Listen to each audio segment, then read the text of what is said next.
opportunity para sa kanila, just like Gianna mentioned in one of our early reports. And Coach Pao and his staff are very proud of the way that they played, although the record doesn't really show a lot of success, but I think they've made a lot of ground just by playing hard game in and game out. Yes, and of course, syempre kahit they're not in the playoff contention anymore, it's also good to finish the season strong in order to start the season, the next season on good terms. Oh, build momentum ngayon pa lang, no? Yes. It could be a very good way for them to improve. And it was mentioned also that they do want to keep their, actually, all of their players kung sila daw masusunod eh. They think that these guys will be ready to compete better next year with the shared experiences that they've had this season. Yes, and I think that's also a good decision if they keep most of their players, especially with all the chemistry they've already built up this season.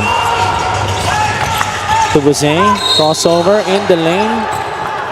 Biñan has really committed a lot of fouls. Smart move there by Dubuze with a cross, left to right cross, and then using his body for contact, just fishing for the foul. Coach Boyd Fernandez brings in Warren Bonifacio para kay Jason Ballesteros. So well-deserved rest here for Jason Ballesteros, who's been a menace on the defensive end. Oh yeah. No easy baskets here kay Kuya Jason. It's free throw of the game brought to you by Extreme Appliances, ang subok at kompletong appliance brand ng Pilipinas. But despite having Jason Ballesteros inside, a lot of the other veterans on this Biñan team, a lot more experienced players. Bacolod just down by 2 points here, Dre. Yes, very, very impressive outing here by Bacolod, and I think it's the credit has to be from their defensive efforts. First miss at the line for Mark Dubuzay. Steam down by 2 points, but he gets the steal here. Dubuzay for 2. This Bacolod defense is really testing Biñan Tatakjal right now. We're tied at 57 apiece. Mahigit isang minuto pa lang nakakalipas dito sa ating huling yugto. Bonifacio against the smaller Adjay, taking him to school there on the block. Oh, good footwork there. Barrera back out to their point guard. Tanoy against Warren. Tanoy gets a couple of bounces in. He's asking for a foul as well. He has 4 points in this game. Sobre Vega. Pinapahirapan dito si Renzo Sobido. Good seal. That's a mismatch. Adjay recovers to the front. Bonifacio kicks it out. Di niya na pinilit. Gimpayan, siya naman ang pepwersa dito. That's 13 points for Gimpayan early in the fourth quarter. Biñan back in the lead. Napalakas doon ang tira ni Al Dave Canoy. Dubuzay will give up the foul in order for these three guys to step back into the game.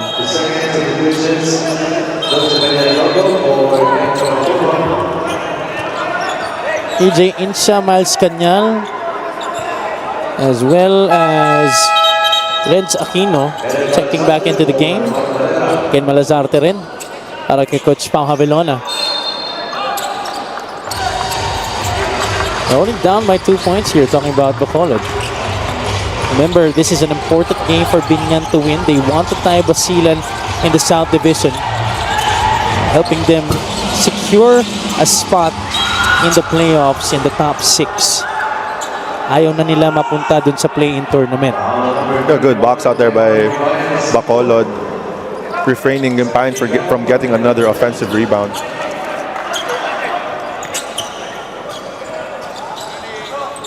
The Boslashers with a chance to tie things up, or maybe even take the lead with a 3. Balik dito si Big Boy Hernandez, who had a solid third quarter para sa Biñan.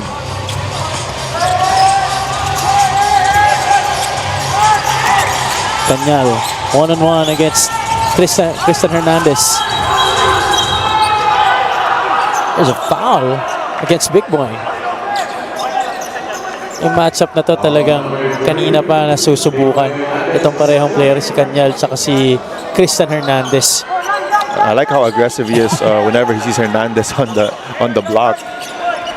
He's really trying to attack Hernandez. Malazarte floats one up. Doesn't get that one inside. Bonifacio secures it for Biñan.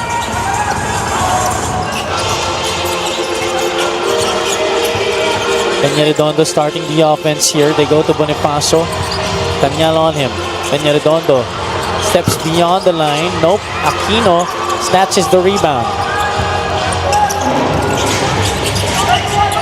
Ken Malazarte only with 4 points in this game. Adjay against Bonifacio. They want to clear out. JC. It's the step. Wow. And he could not get the score that was halfway in. That's a good decision too, though, bringing Warren Bonifacio outside, using his speed to attack the rim. Everything but the shot, Javi. It's Biñan's turn right now. The lob inside. Hernandez capitalizes. I think that's what they need to do, make use of their bigs. Well, they have two of the best young big men here in the league. Christian Hernandez and Warren Bonifacio. Adjay settles for the outside shot. He sends that one home. JC Adjay with a gutsy shot right there over the outstretched arms of Warren Bonifacio. This Bacolod team, they will not go down without a fight. This was Peña-Redondo feeding Hernandez. Obviously, the tongue out there. But then JC Adjay, that's not really his strength, but the confidence coming from one of Bacolod's top players this season, knocking down the three-point shot. Jeric Villanueva is back in the game. Amboy Raimundo gets a screen from Warren. They go to Lastimosa behind the line. That's a big shot there by Lastimosa, who now has 11 points in this game. Called off the bench. He says, nope, I'm ready whenever. Villanueva will try to answer. No good. Both these teams not really shooting well from the outside sa laro na to. Biñan only with 3 makes. Bacolod has 5. A far cry from what the Tobos Lashers had against the Manila Batang Quiapo. And they had 16 threes in that game. Alzarte will be called for the personal. Kanyal papalitan dito ni Chadi Rangel.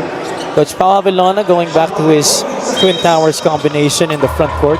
And I like how Coach Pao Avellona is rotating their bigs, always keeping fresh bigs on the floor as well. A good observation. And they keep fronting Big Boy Hernandez, and he has always had the antidote to every defense against him. They cannot keep letting Big Boy Hernandez seal down low. Talagang pinapasaya niya yung mga teammates niya pag nasa sahig siya. No? Apart from his good play, yung kanyang antics, talagang natutuwa yung mga teammates He's niya. also an entertainer. He is. He is a showman. Christian Hernandez with a chance for one more at the free throw line. Lampas na tayo ng 5 minuto dito sa ating fourth quarter. Biñan with a 6-point lead, 68-62.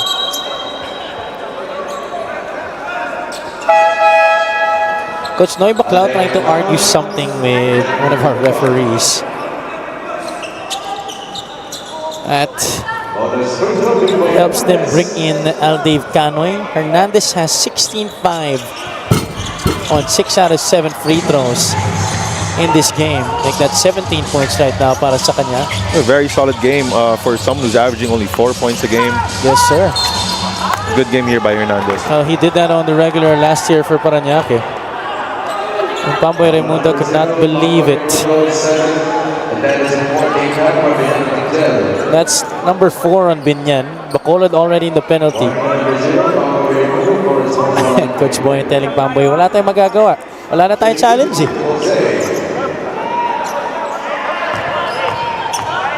Used 2 of his challenges in the first half. On the Buzay. I'm not a fan of that, Javi. I've always believed that you should always keep one challenge, Yun na nga eh. especially on a close game like this. You might need them at the end of the game. Yes, sir. Because you never know how the calls might not go in your favor. Exactly. Dubuzeng capitalizes on the opportunity at the free throw line. 16 and 4 sa laro na to. 9 out of 10 from the free throw line for Mark Dubuzeng. Well above his average of 10 points per game. Lastimosa being pressured here by Malazarte. Carlo isolated against Ken. Lastimosa could not move him. Lastimosa will get the bucket to go. That's a veteran move right there. When the defender is being aggressive, Lastimosa used the spin and the floater to get the foul and the end one. That's a great move of the game, born for greatness. He could do this in his sleep. Talking about Carlo Lastimosa. Kakain na. Maraming mga showman dito sa Biñan. It's a good fourth quarter here by Carlo Lastimosa, who already has 5 points in this quarter alone. And make that 6.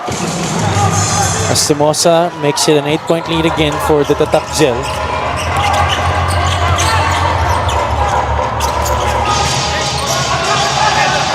Can Bacolod execute on this possession? They're down by 8. Dubuzeng couldn't get past Raimundo. He forces it up. That's off the glass and in for Mark Dubuzeng. That's an example of good defense, but better offense there by Dubuzeng. 72 to 66. Paano babawi dito ang Biñan? I thought they were going to call an offensive foul on Raimundo. Instead, there's a foul away from the basketball. Take a look at this, Dre. That's good defense by Raimundo. He kept in step all the way there against Dubuzeng. This is better offense. What a finish by Dubuzeng. Lastimosa back at the free throw line. He really has given a lot of his defenders problems in this game. Whether it be Mark Barrera or Ken Malazarte, or maybe even Jan Bastias. Well, he's a matchup problem. He's a guard that's very physical. He can shoot the ball. So, very tough coverage for any guard in the Mpbl. 66 to 74. JC Anjing. Ngayon, si Lastimosa naman yung nakabantay. He's very confident in that outside shot right now. That will not fall para sa kanya. So I believe that's a good shot. He just made his last one. So a feel-good shot is not bad. Biñan wisely slowing things down. Lastimosa has it, splits the defense, puts it up, no whistle blown. Kanyal collects it for Bacolod. Dubuzeng scoops up, nope. Rangel tip is short. Hernandez gets it away from Bacolod. Lastimosa, no numbers for Biñan. He'll take it anyway, and Lastimosa gets away with a runner. Well, Carlo Lastimosa has 9 points in this quarter alone. 18 points in the game total for Carlo Lastimosa. This is now a 10-point lead for Biñan. Look at how Lastimosa was just so confident that he would be able to make that shot. Good use of an in and out, tricking defenders into thinking that he's attacking the baseline, but he opts to attack middle for the easy floater. Double-digit lead once again for Biñan.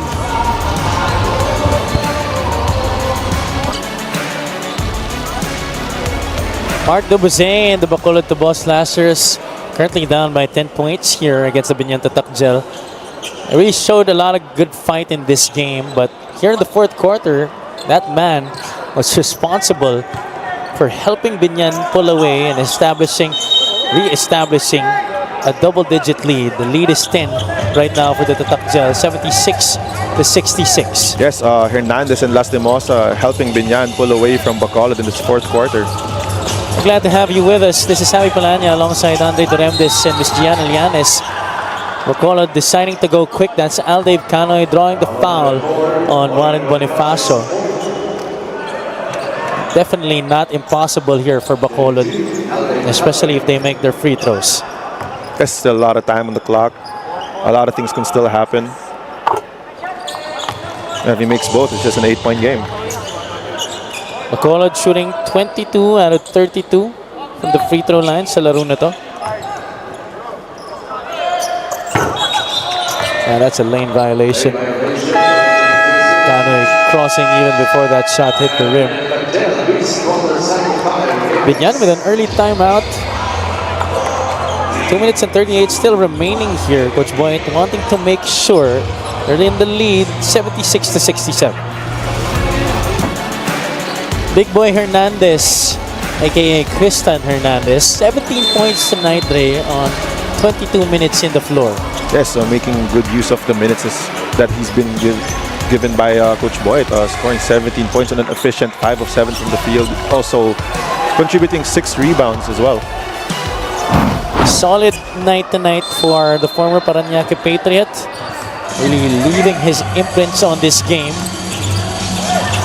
But Biñan not yet quite out of the woods. Important defensive possession here for Bacolod. Both teams in the penalty.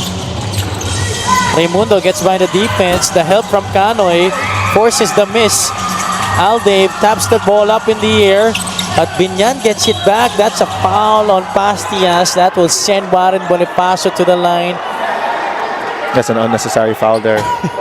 Especially Bacolod is in the penalty right now. Hindi makapaniwala si Coach Pao Vilona and the rest of his coaching staff.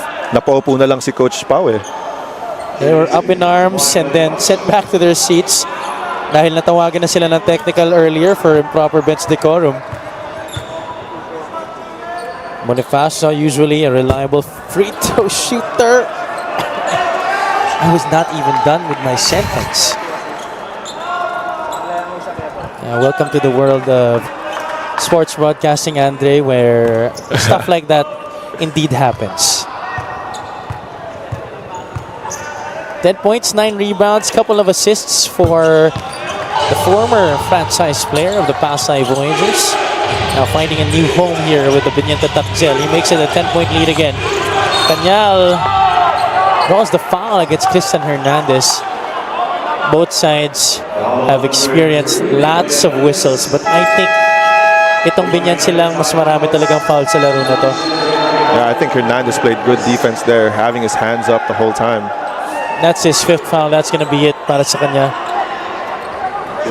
A big loss for Biñan, Christian Hernandez, who's played a solid game with 17 points and 6 rebounds. Cap and toga moment right there for Christian Hernandez. Tinatakpan na sa ni Pat Nuevo doon. Baka ko na pumasabi. Pinapahiran din siya ng towel ngayon, pampalamig lang.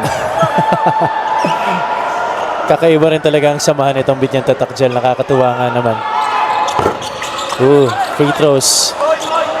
Looking like it's one of the things dooming Bacolod in this game. Patuloy pa rin na tinatakpan dito ni Pat Nuevo si Christian Hernandez. Can Biñan hold on for this victory? There you go, isolation. Bonifacio still sets the screen. Cañal switches on him, crossover, hangs in the air. Lastimosa could not get it. What a crossover there by Lastimosa.